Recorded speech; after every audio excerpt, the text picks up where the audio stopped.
जब कर्ण ब्राह्मण को ब्राह्मण का वेश बनाकर परशुराम जी के पास गया था, तो परशुराम जी ने भगवान होकर भी उसे क्यों नहीं पहचाना? बहुत अच्छा प्रश्न आपका। क्योंकि 24 अवतारों में परशुराम भी भगवान नारायण का एक अवतार है।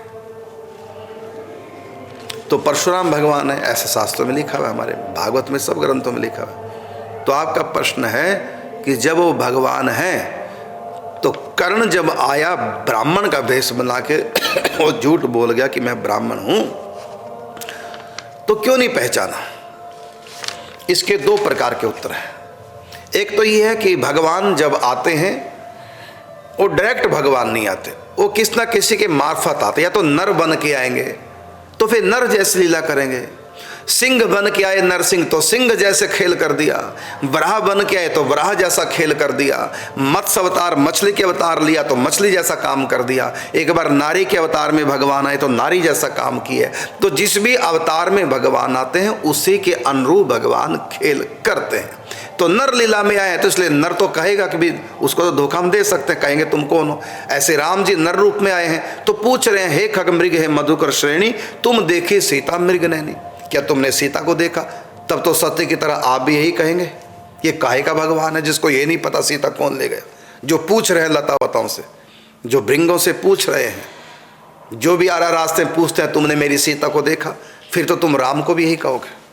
अरे वो नर लीला, नर के मार्फत लीला कर रहे हैं, नर लीला कर रहे हैं।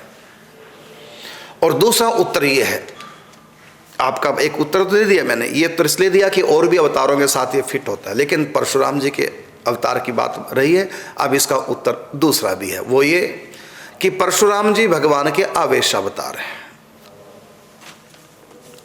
और ये आवेश अवतार माने आवेश आना भगवान का।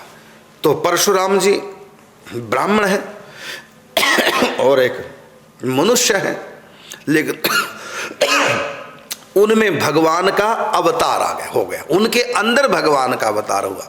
और ये अवतार कब तक रहा? जब राम जी ने धनुष तोड़ा और वहां परशुराम जी आते हैं, तो वो जो पावर थी भगवान की, वो भगवान ने अपने अंदर वापस ले ली। तो उसके बाद अब ये द्वापरयुग की घटना है, ये घटना है द्वापरयुग की। और ये आवेश कब आया था और कब गया? तो परशुराम जी में आवेश आया था जब सहस्रार्जुन उनके गाय हरण करके ले गया और वध कर दिया। तो तब परशुराम ने प्रतिज्ञा की कि अब मैं इन अभिमानी क्षत्रियों का समूल नाश कर दूंगा। अब मनुष्य कर ही नहीं सकता इतना बड़ा काम। और उस समय अभिमानी क्षत्रिय हो चुके थे, उनका नाश भी बहुत जरूरी था। और एक इंसान ने प्रतिज्ञा कर ली, तो भगवान ने क्या किया? जब मनुष्य का संकल्प और भगवान का संकल्प एक हो जाता है तो भगवान उस व्यक्ति के द्वारा अपनी पावर दे करके काम करा देते हैं। तो भगवान भी चाहते थे अभिमानियों का नाश हो, क्षत्रियों का, अभिमानी क्षत्रियों का।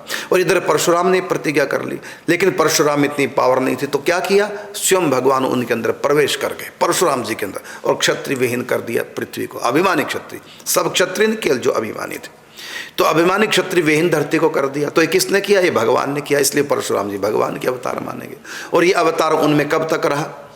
जब राम अवतार होता है तो वो आवेश राम जी वापस खींच लेते अपने अंदर। तो जब उसके बाद फिर मनुष्य बन गए, उससे पहले भी वो साधारण मनुष्य था, उसके बाद भी साधारण मनुष्य, बीच में वो भगवान के अवतार कहलाए। इसलिए परशुराम 24 अवतारों में एक अवतार, इसको बोलते हैं आवेश अवतार। आवेश होना, और उनके माध्यम से भगवान ने कुछ काम किए थे, करने थे। अभिमानी क्षत्रिय को नाश हो भगवान ने किया। तो अब तो ये साधारण मनुष्य हो गए। तो जब ब्राह्मण के भेष में करना, ये द्वापरयुग की घटना है, और वो थी त्रेता युग की घटना।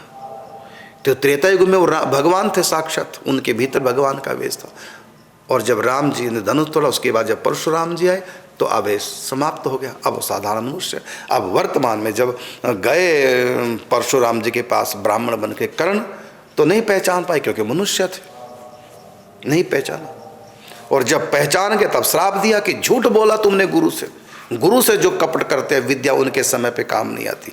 जाओ, तुमने जो मुझसे विद्या सीखी है तो मृत्यु के समय तुम उसको भूल जाओगे। और भूल गए, काम नहीं आई। ये आपके प्रश्न का उत्तर है।